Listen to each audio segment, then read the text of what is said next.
पुंडलिक वरदे हरि विठ्ठल श्री ज्ञानदेव तुकाराम। पंढरीनाथ भगवान की जय। प्रभु रामचंद्र भगवान की जय। पवनसूत हनुमान की जय। उमापति महादेव की जय। अवधूत चिंतन श्री गुरुदेव दत्त। श्री स्वामी समर्थ। जय जय स्वामी समर्थ। श्री गणेशाय नमः। श्री सरस्वती नमः। श्री सद्गुरुवे नमः। श्री गुरुदेव दत्त। श्री स्वामी समर्थ। अंबाजोगाईतून अदृश्य होऊन श्री स्वामी समर्थ महाराज रामेश्वरास आले। हे दक्षिणेकडील एक अतिशय प्रख्यात असं क्षेत्र आहे। रामेश्वराचं हे ज्योतिर्लिंग प्रभू रामरायाने ज्येष्ठ शुद्ध द्वादशीच्या दिवशी स्थापन केले। श्री स्वामी महाराज रामेश्वरास जाण्याच्या सुमारास त्या वंशातील वृद्ध पुजाऱ्याचे निधन झाले होते। त्यावेळी त्याचा मुलगा वासुदेव भट याला वारसा हक्काने पूजेचा अधिकार मिळायला हवा होता, परंतु तेथील उपऱ्या मंडळीने स्वार्थबुद्धीने पूजेचा हक्क स्वतःकडे घेतला।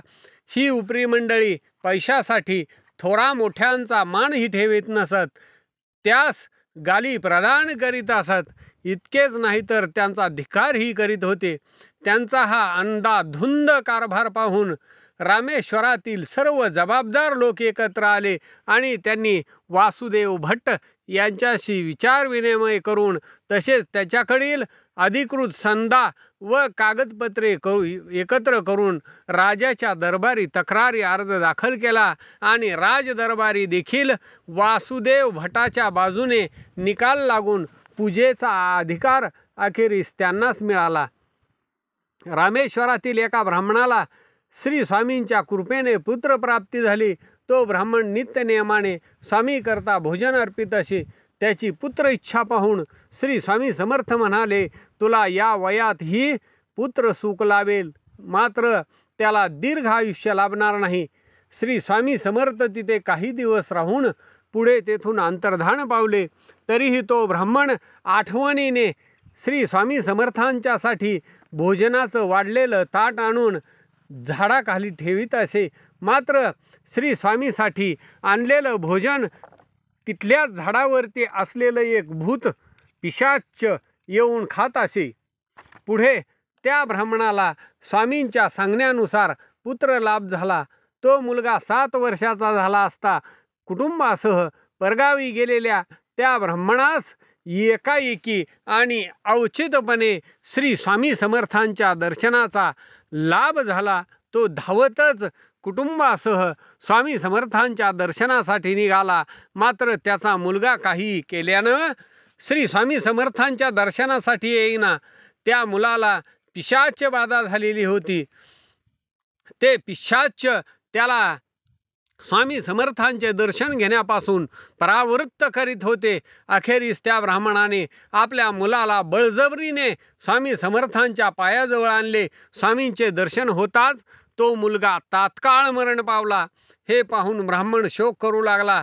तेव्हा स्वामी महाराजांनी आपण पूर्वी दिलेल्या वचनाची आठवण त्या ब्राह्मणाला करून दिली। वास्तविक पाहता झाडावरचे पिशाच ब्राह्मणाच्या पोटी पुत्ररूपाने आलेले होते। पुढे पुत्रप्रेमास पारख्या झालेल्या त्या ब्राह्मणाला कुटुंबाचे मनोगत व कळकळ जाणून श्री स्वामी समर्थांनी त्याला आणखी एक मुलगा दिला।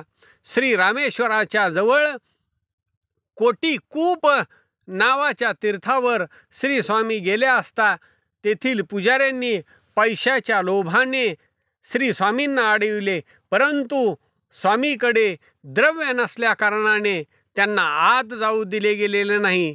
त्याच्यामुळं तिथं असणारं कोटीकूप नावाचं तीर्थ, त्या तीर्थातील पाणी दुर्गंधित झाले। त्या पाण्याची दुर्गंधी येऊ लागली आणि तीच गोष्ट पुजाऱ्यांच्या कानावरती गेली। आता या समस्येचा काय उपाय करावा म्हणून ती ब्राह्मण मंडळी स्वामी समर्थांचा शोध घेऊ लागली।